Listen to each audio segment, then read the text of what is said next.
Yeah. Well, I want to start by welcoming everybody to this DGS annual general meeting. It's the first time that we have held a Zoom webinar, and it's the first time that we've had a virtual AGM. Although last year we made a step towards it by running our AGM online as opposed to having a physical meeting. The reason why we are gathered as we are today is because, as everybody is aware, the plans that we had made were thwarted by the COVID-19 pandemic, which has changed so many things in our lives over the last 6 months. And originally we would have been meeting in July at the Clumber Park Hotel in Nottinghamshire for a special 50th anniversary gathering of the Society, and incorporating our AGM into that. Those plans had to be originally postponed. They were postponed to this week in October, but the decision was made and communicated to everybody about 5 or 6 weeks ago now that it wasn't practical to hold the meeting at the Clumber Park Hotel again for COVID related reasons. So welcome to this virtual event. Everybody, I think, has an agenda for the meeting, which was published on the members only website on the 2nd of October. And that is the running order which we'll be working to. I want to say a very special thank you to David Preston, who has facilitated all the things that we needed to put in place in order to be able to set up and run this seminar. And I'm hoping that the attendees that we have, in addition to the panelists at the moment, on my screen we've got 6 panelists, and then we have 12 attendees. So welcome to all of you. And we have said that we will take questions and answers at the end of our session. So can you, if you have questions, save them up until the end, but we'll run through the various elements of the AGM and the contents of the AGM meeting before we take questions and answers. And another very special welcome to Mark Houlihan, who is the recently appointed DNA consultant, and Karen Preston will be introducing Mark later on during the course of our meeting. And Mark has a very interesting presentation to give to us, which we're all looking forward to. So moving to the business of the AGM, the first item is the approval of the minutes of the previous AGM. And these were published in the volume 71 of the journal, which came to you sometime, I think, in February, March time, on pages 21 to 25. And the formal approval of the minutes is something that we need to do at the AGM, and in due course I will sign a copy of them. If anybody has any questions that arise from those minutes, can I ask that you, as I've said before, save them until the end of the meeting, when we will give attendees the opportunity to come in and ask questions. So the next item on the agenda is election of officers. Now, I have 1 or 2 points to make here. The first thing I have to announce, which is sad news, is that Sir Geoffrey Dalton died on the 26th of September. Geoffrey is a long-standing committee member and hosted many meetings. I've only recently been advised of this, and we will be preparing an obituary of Geoffrey, which will be included in the next issue of the journal. The condolences of the society have been sent to Jane, his now widow, and I have been in communication with her. Regarding the election of officers in the committee, the other thing which I think most members should be aware of is the intention that I expressed some long time ago now, that I would stand down as chairman at this meeting. And the main reason for that is because I am about to become the master of the Worshipful Company of Glaziers, the city livery company in London.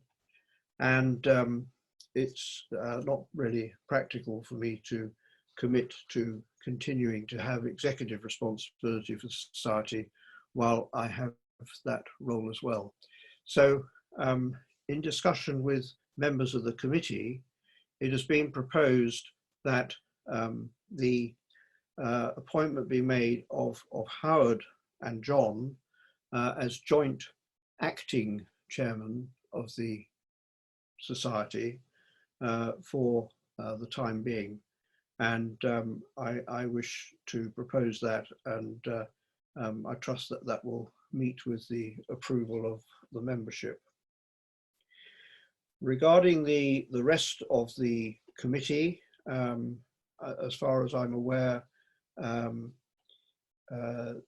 the other members are all, I think, prepared to continue. Karen has indicated her willingness to continue as American secretary.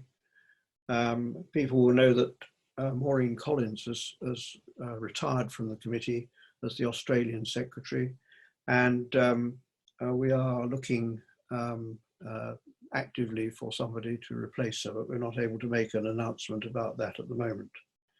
And we're still missing an Irish secretary and a UK secretary, and this is actually a continuing difficulty for the society in terms of the team that is running it at the moment is very small, and I think you'll see who the people are. We're on the screen at the moment, and we will carry on doing the best we possibly can, but we do seriously want people to come forward, as I've expressed this in my various communications to you through the journal and through the members only website. And we do hope that some people will come forward and help us to continue to run this society into the beginning of its next 50-year period. I will say a little bit more about the milestone that we have reached and the looking a little bit to the future towards the end of the meeting. But I think that's all that I have to say about election of officers, and we can move therefore to item 4 on the agenda, which is the update on the DGS journal. And John, I will hand over to you. Well, I'm very pleased with the last journal response when we asked for people to send in 50th anniversary memories. I thought that worked rather well. We had some excellent contributions from various countries, and I was quite satisfied with that. But I want people to carry on doing that sort of thing. These little pieces are what, when assembled, make the journal. We are here to record our family history, and it is up to our members to do that recording. You don't have to write a book about it. A page or two, or even a paragraph or two, will be extremely valuable as a contribution to the journal. And don't forget, the journal is kept in various archives, not only in England, Scotland, Wales, United States, Australia. It is truly an international record. And by writing a piece for the journal, you are recording your family history for, as far as we can gather, posterity. So please, members all, get on with it and write us some bits and pieces and send them to me. And I thank you in anticipation of that. Don't think there's much else I can add. Okay, I'll start with the Treasurer's report, I think.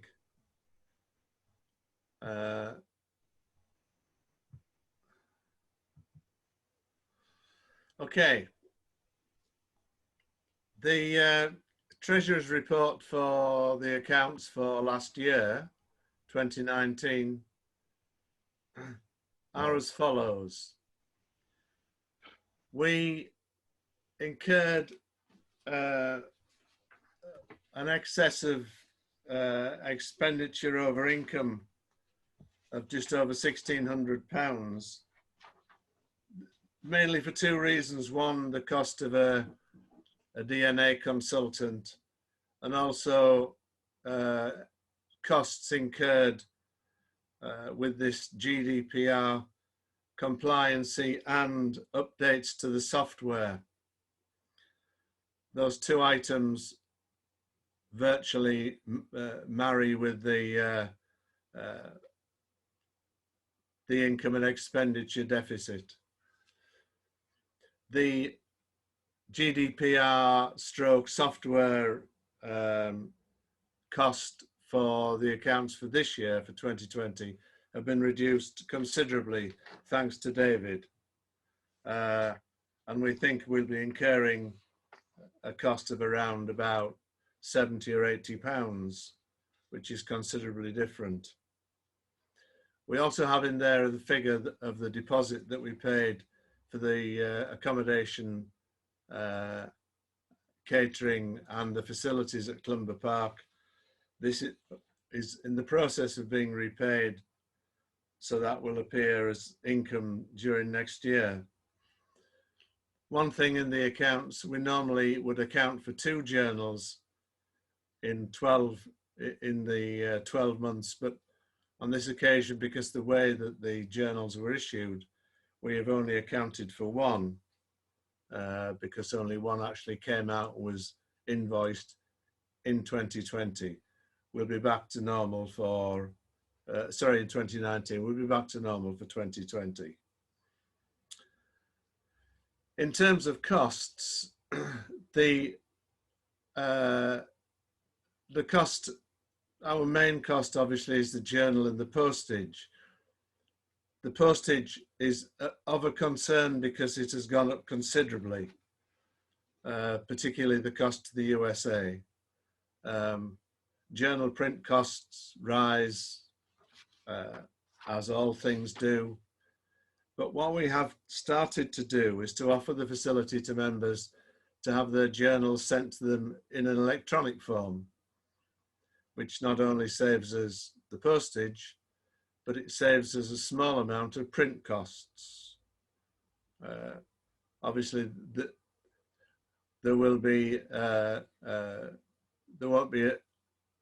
an absolutely relative cost saving on the journal cost, because as you print less, it doesn't necessarily mean that the cost per unit will fall in proportion, but that difference will be considerably less than the cost of having to pay for the journal on postage.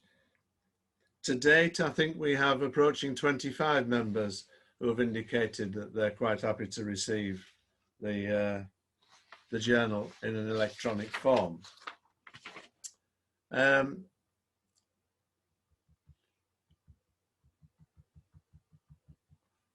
These are some of the points that I made, which I have just really summarized. The postage cost has been really quite a shock. Let's say we have 25 members who are who are prepared to have their journal electronically, and we would be keen to make a further saving if we could get more members to do exactly that. We're endeavouring as much as possible to keep our costs under control. What we don't want to do is to have to increase the cost of the subscription to the society, which is really quite cheap, as John will confirm. In the UK, and I would imagine it's relative to Australasia and North America and Ireland, £10 to be a member of a society is very cheap. Many societies that I'm in are twice that. So that's my Treasurer's report. Shall I move on to membership, David? Yes, please. Okay. Scrolling seamlessly down. I must actually mention that I'm not responsible for these screens. It's David that's done this. He is extremely slick and extremely helpful. Here we are. We have 175 members on the members database, split, as you can see, 71 in North America, 65 in the UK, 6 in Europe, 21 in Australia, 11 in Ireland. And we've actually got a net increase of 4 members over 2018 figures. We did a bit of advertising during 2018 and 2019 in the Federation of Family History Societies Australian publication, but that didn't attract any interest, and it didn't therefore attract any new members. But what we are in need of is, as Michael has already alluded to, we do need a secretary in Australia, because we feel that it's much better to have somebody on the ground in each of the countries, like Karen in North America, Maureen until she retired in Australia, and the same applies with Karen in Ireland. So if there is anybody out there who is watching today who would like to take on the task of Australian Secretary, or the Ireland Secretary, or even the UK Secretary, we'd be more than interested to hear from them. So as I finish off by saying, holding 3 positions, I need some help. So the plea goes out, and that would end my my 2 reports. Make a comment on Howard's presentation. Yes, please, John. Yeah. Right, a couple of points occurred to me when I find my notepaper. One is that there is actually one small advantage in getting an electronic copy of the journal, in as much as I can leave hyperlinks in. So with the electronic one, you simply click on the hyperlink and it will take you to the various elements to which they are attached, which obviously simply is impossible in a printed journal. That's something I should be working on to make sure with the hyperlinks are operational. One other item I didn't mention in my piece is that in the last edition there was a group photograph in the centre pages with a page of various notes and comments by the owner of the photograph, and that is something I would like to extend. We've got something lined up for the next journal, but I would like members to think about a group photograph, I think, in as much as it's something you can write a short piece about or make various notes on the people in the group and send it to me, and we should be able to print that in the journal. So there's food for thought for the future. Thank you. Can I just make a comment on Howard's presentation? Yes, please, John. Yeah. Right, a couple of points occurred to me when I find my notepaper. One is that there is actually one small advantage in getting an electronic copy of the journal, in as much as I can leave hyperlinks in. So with the electronic one, you simply click on the hyperlink and it will take you to the various elements to which they are attached, which obviously simply is impossible in a printed journal. That's something I should be working on to make sure with the hyperlinks are operational. One other item I didn't mention in my piece is that in the last edition there was a group photograph in the centre pages with a page of various notes and comments by the owner of the photograph, and that is something I would like to extend.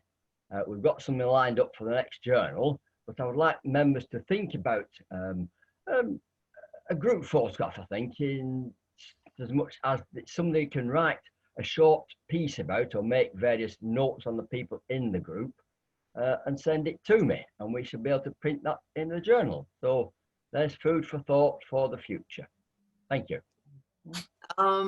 You should be seeing a slide for the report for North America.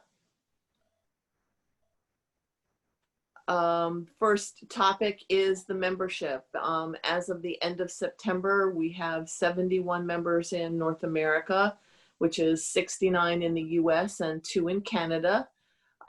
This is a net increase of 6 members over last year. We actually added 9 members, but we've also had a few deaths. So unfortunately, with our aging membership, we're losing members not because they choose not to renew. All of our new members came to us through PayPal. Some financial information about North America, since we keep separate books from what Howard keeps in the UK. We have about $4,300 in the DGS North America checking. We have about $1,700 in our PayPal account. We ended the fiscal 2019 year with $3,400 and $900 in PayPal. As Howard discussed, we've had unusual expenses in 2019. One for software to meet the compliance requirements of the European Union's General Data Protection Act, and also for hiring a DNA consultant. Because we were not terribly pleased with what she produced for us, her contract was not renewed. Going into 2020, we have significantly reduced the costs for the data protection compliance. We continue to be a 501c3 tax exempt nonprofit entity in good standing with the IRS and with the state of Nevada, which is where we are incorporated. One of the major milestones for 2020 is that we have engaged Mark Houlihan to work with us with the DNA project, and Mark will be making a separate presentation after me. Mark will talk about the Facebook group that he has begun for the DNA project. This is open to anyone. It's a closed group in that you need to request to be admitted, but you do not need to be a DGS member, nor do you need to be a member of our DNA project to be in the Facebook group. In 2021, we are hoping that the COVID-19 situation allows us to have a physical gathering. Right now, we are hoping to have that gathering in Williamsburg, Virginia in October of 2021. I have been in touch with the event planning staff there. I was in touch with them over the last several months, but we have decided to just put it all on hold, because while I did get a smattering of replies that people would like to attend, we don't have a large enough response to feel comfortable with sending a deposit to Williamsburg to hold hotel space. We're going to revisit this with their event planning staff in January, and hopefully I'll be able to get back to you with some plans for a gathering when we'll all be able to get together face to face. And that is the end of my presentation. And I now turn it back over to David. I'm going to go ahead and mute my voice now so I don't interrupt Mark.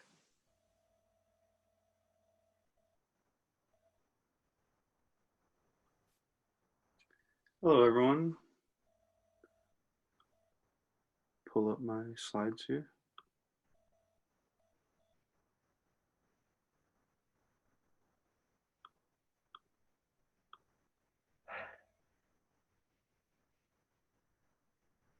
Okay, hopefully everyone can see those.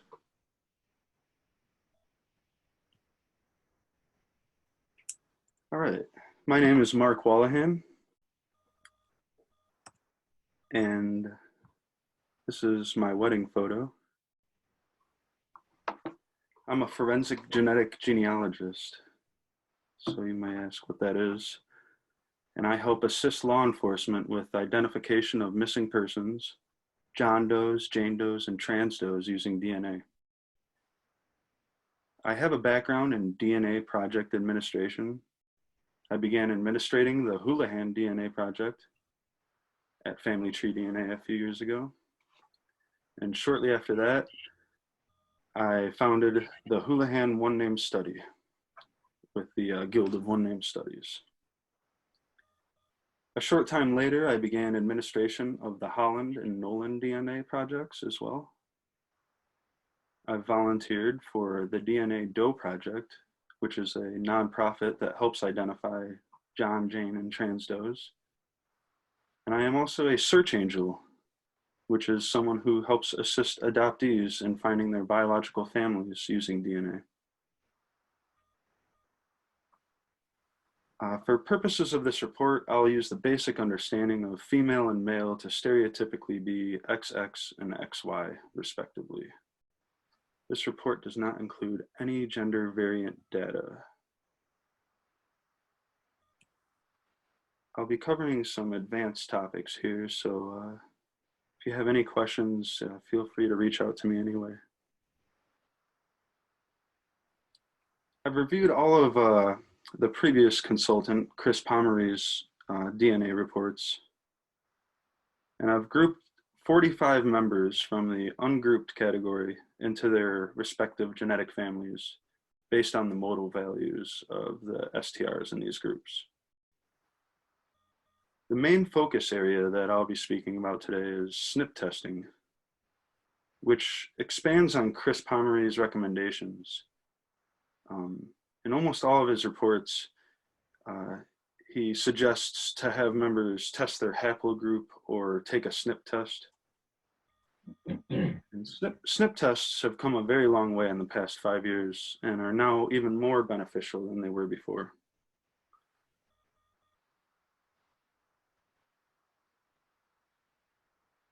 Which I'll expand on here shortly. One of the neglected areas of the project is the mitochondrial DNA, which few members have tested, but I will be organizing, analyzing, and reporting on in the future. One new area that the Dalton International DNA Project can look into is starting a surname project at gedmatch.com, which is using autosomal DNA. I've commenced a few recruiting efforts to bring in more members to the DNA project.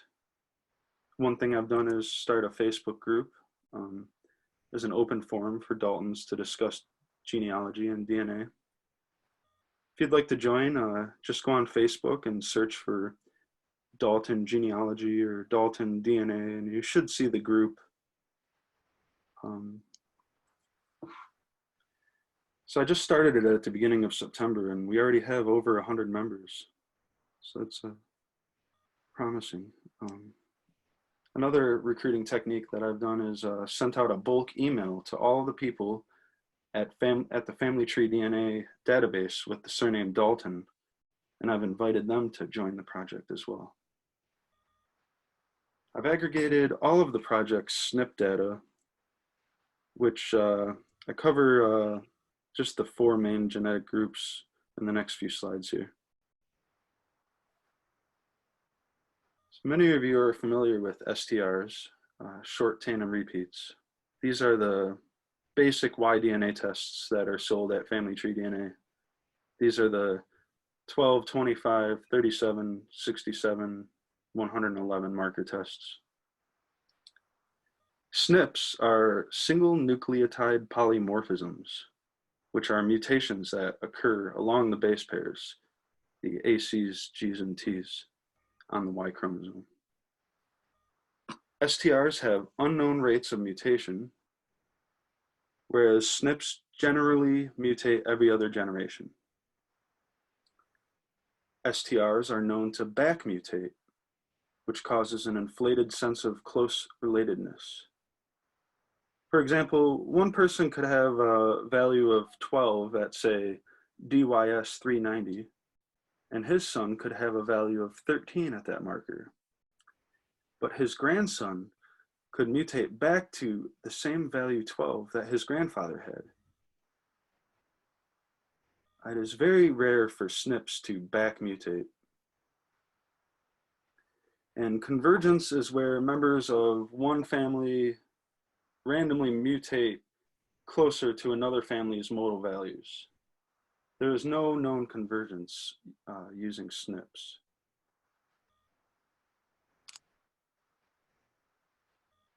On these next few slides, I've highlighted some of the SNP data from the DNA project so far. Not very many members have done SNP testing, so for some of these genetic families, I use the SNP data from the genetic families group matches.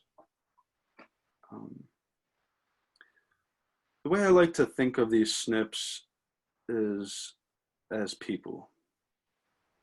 So for instance, S566 is son of S658, who is son of M222, son of Z2965, so on and so forth. So here we have genetic family A with two members that have done SNP testing.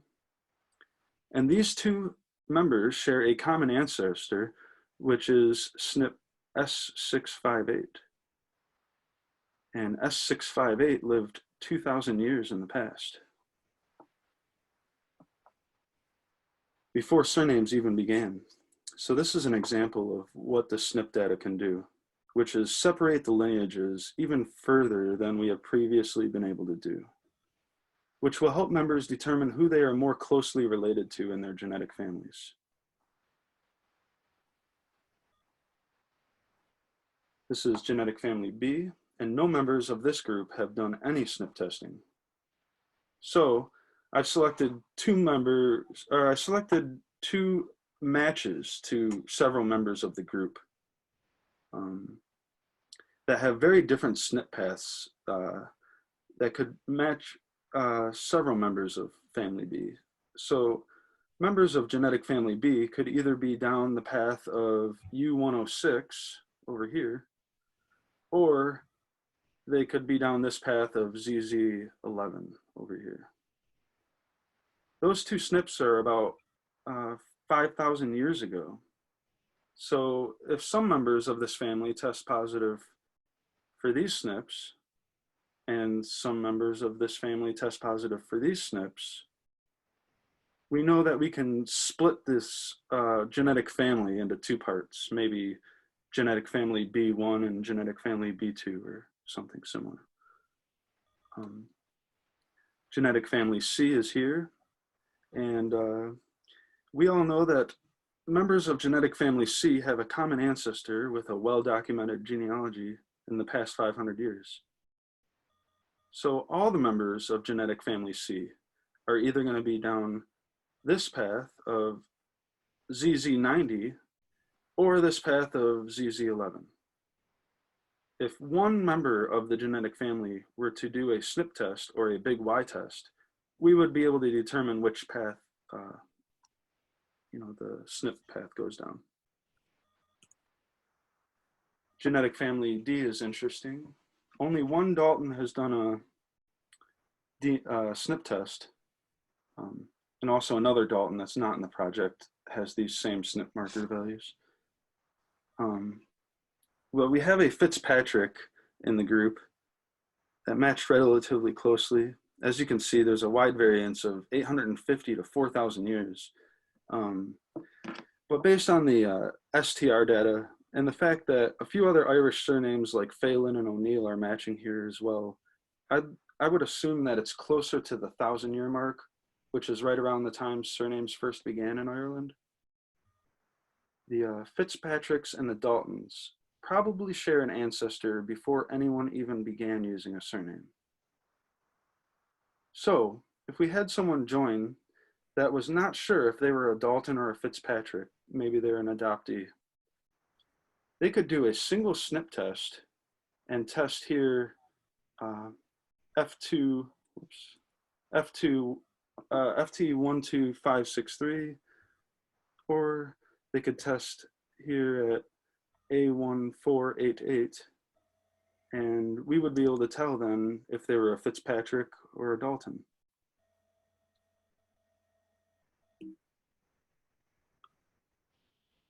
This chart I made using the example from genetic family C. This explains how SNPs are inherited.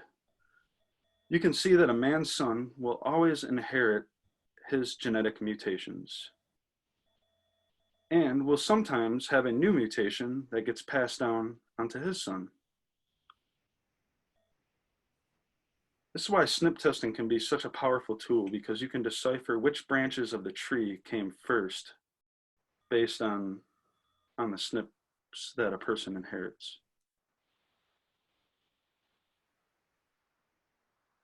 The Big Y test at Family Tree DNA is a SNP discovery test. So Family Tree DNA tests all of your SNPs.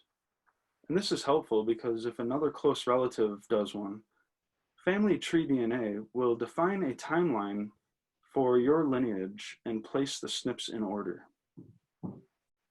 This can be brought into the genealogical time frame of records and can help prove or disprove relations.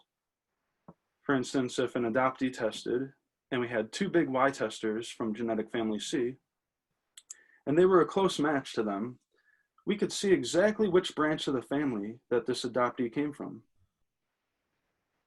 Some of the cons of the Big Y test are that you need to remortgage your home or sell your firstborn.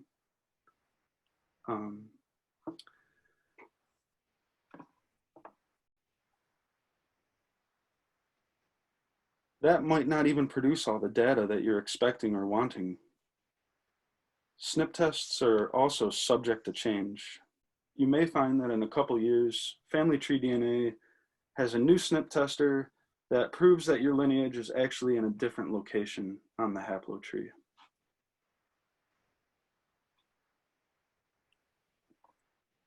Some of the next steps, I'll begin developing a target testing plan for members to do SNP tests.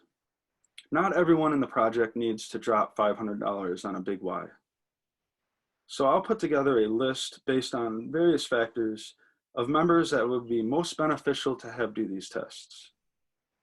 Once we have a few Big Y tests in each genetic family, we can have certain members do single SNP tests, which only cost $39, to prove or disprove belonging to a certain genetic family. I plan to regularly create and distribute new content for recruiting and education on the website, on the Facebook group, and on the YouTube page. I plan to focus on SNP tests and Big Y tests because I believe that is what would be most beneficial for this group. I will spend some time organizing, analyzing, and reporting on the mitochondrial DNA. And one area in the future I'd like to begin is a Dalton GEDmatch surname project, which uses autosomal DNA. So currently my goals for the project include recruiting more members, having certain members take Big Y tests, and analysis and visual reporting of SNP tests and mitochondrial DNA tests. If anyone has any questions, feel free to reach out to me however you feel comfortable. my contact information's over here. So thank you for having me, and I'm very excited to be working with the Dalton Genealogy Society.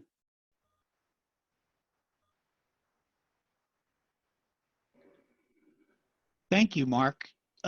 Given the wealth of information that was just shared, and there actually is some other information that Mark has put together that I don't know if you want to just show that one piece, especially given the fact that Howard is a match. Okay. Yeah, so when I was grouping the members, I just took notes of all of the members.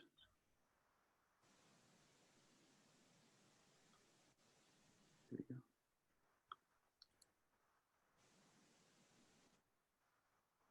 So the way I grouped these ungrouped members was I went through their match lists and found other members in the project that they matched. And then I compared the modal values of their STR markers and determined which genetic family they belong to. So this is the data here, and I will be posting this document and the SNP data on the members website. I'm gonna try and get that on there today. So.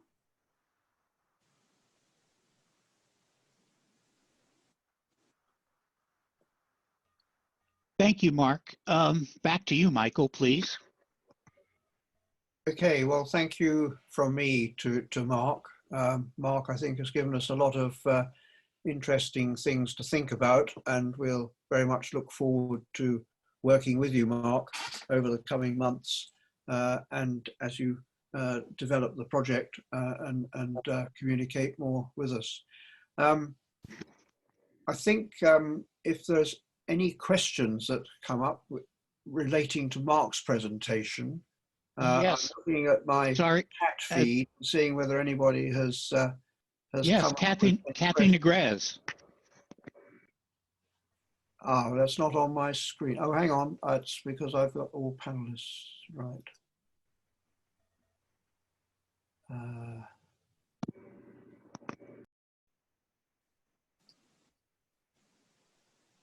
No, I'm not seeing it. Can you read out Kathy's question, David, if you've got it in front of you? I'm afraid it's not on my screen. There are two. Question, are you going to include females with Dalton ancestors like grandfathers, etc., in some analyses? And what if already tested, or what if already done FDNA, mtDNA? So I think those are probably two for Mark and the other person who understands this stuff better than I.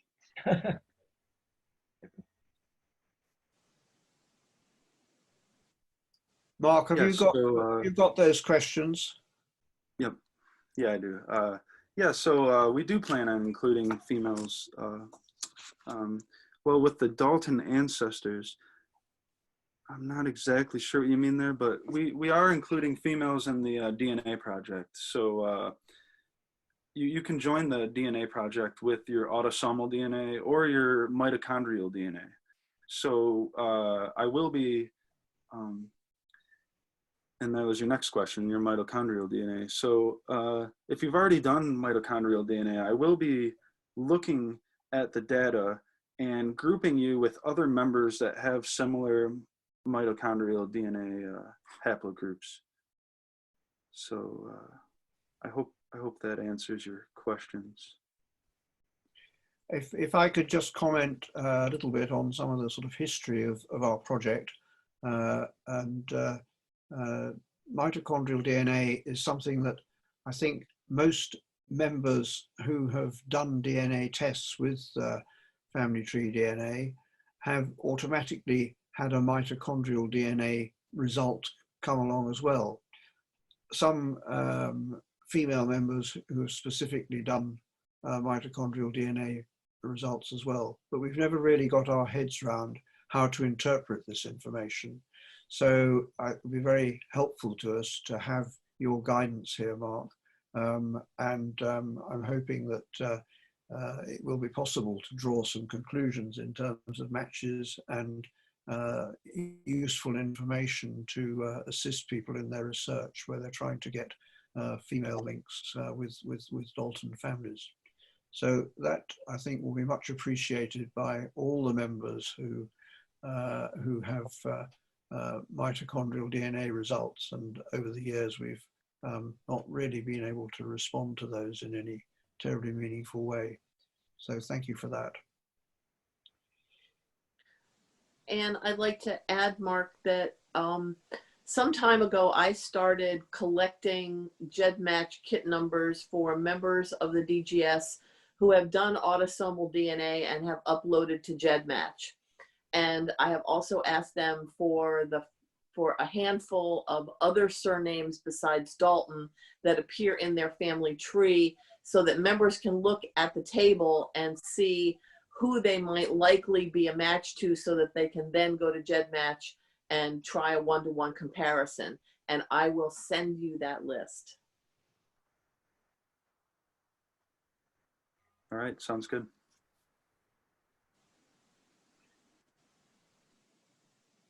Right. Yeah, Well, I have the Q&A screen. And there's another note here now from Kathy Negritz.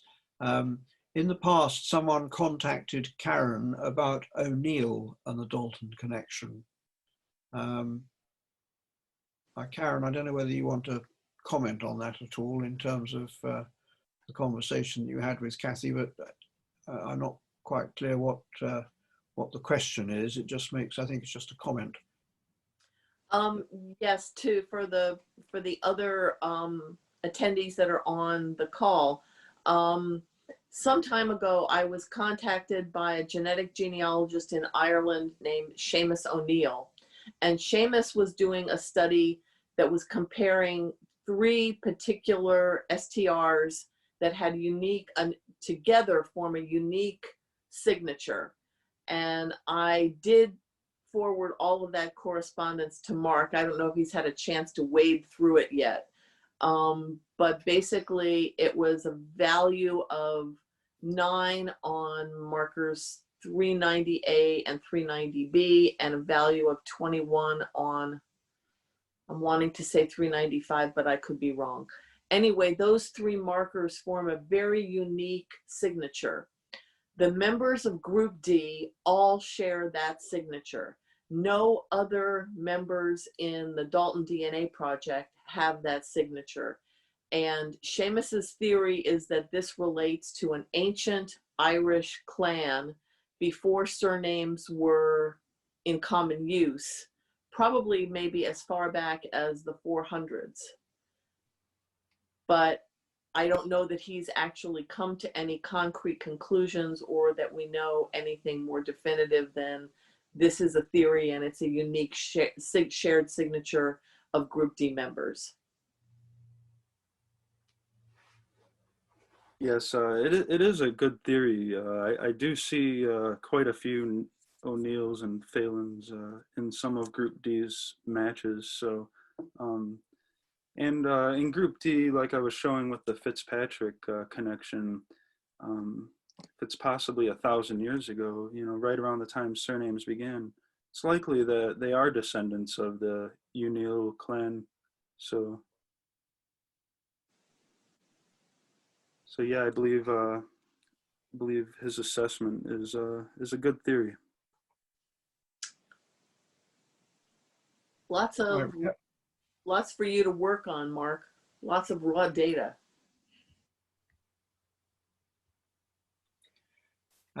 We have another question now from Peter Dalton in Massachusetts, which has come up on my screen. Thank you, Peter, for putting your question in. The question is to Mark: if you want a big Y from us or a specific SNP test from one of us, how will this be communicated to us? Question mark, is it going to be by email? So Mark, I don't know whether you'd like to just comment on that. I guess that you will email people, yeah?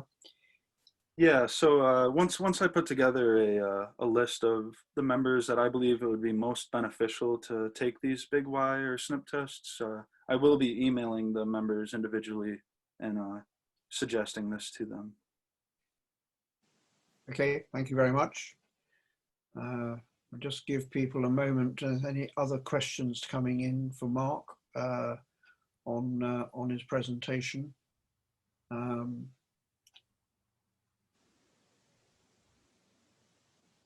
Unfortunately, I don't know whether people are typing away and I'm going to get something popping up on my screen, but we will just give it a moment or two in case there's anybody out there who has another question before we move on.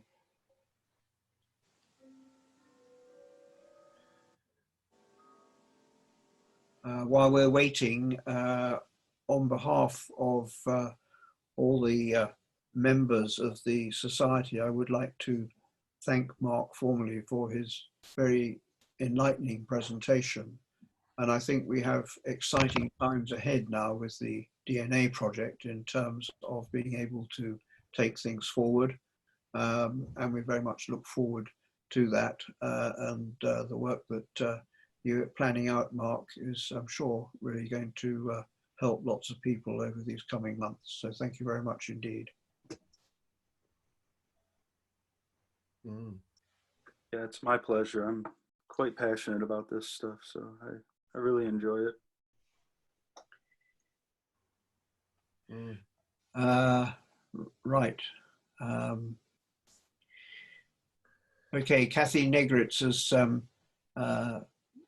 put her thanks down on the screen here, said that she says it's a well-presented Zoom meeting with a lot of good information. So thank you, Kathy, for that.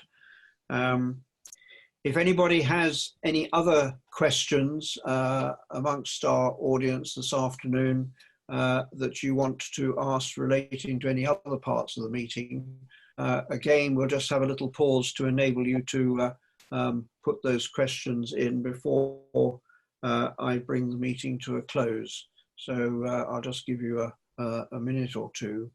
I don't know whether any of my colleagues on the committee have any other points they want to raise or questions arising from the proceedings, but it would be a good time to pop them in now before I close the meeting.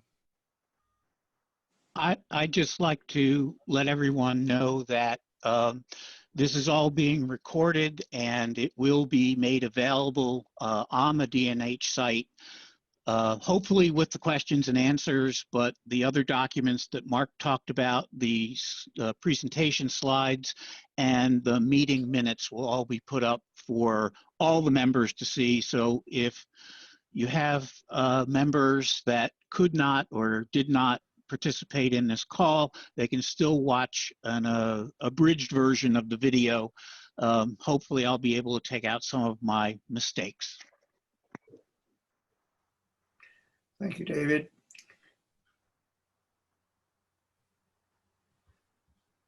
Mike Dalton, I think this is Mike Dalton in Oregon. Welcome to you, Mike. We haven't met for a while, but it's good to know that you're in this Zoom webinar. As question for Mark, have the 100 Facebook members done Y-DNA for the benefit of the Dalton DNA project? I wish. I think the answer is probably no. No, we're not that lucky. But I'm hoping to maybe persuade some people in the Facebook group to do so. So. Okay, thank you.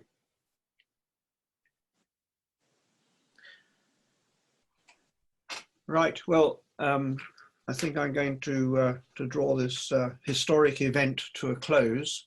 It's been a pleasure to be able to get together in this way, a slightly different way from what we're used to. And we're going to look forward, hopefully, to an opportunity to have face-to-face get-together in Williamsburg in October next year. Karen, thank you for all the work that you've done on this so far, and we hope that there will be sufficient support for an event of this type. And we also hope, of course, that the COVID pandemic will be well and truly past us in terms of organising an event for October next year. Let's just keep our fingers crossed on that.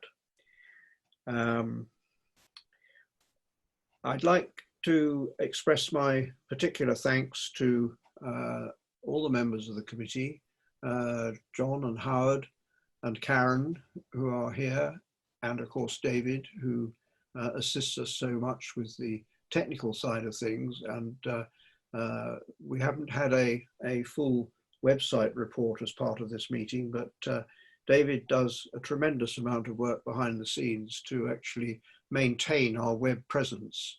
And I think it is a formidable web presence that we have with the various facilities that I won't reiterate what they all are, but people who are members will be familiar with them. And it's very much down to David for the scope that we have on all those now. And thank you for that, David. So I'm going to draw the meeting to a close. I'm going to wish you all well and stay safe, as they say, in the current climate that we all live in.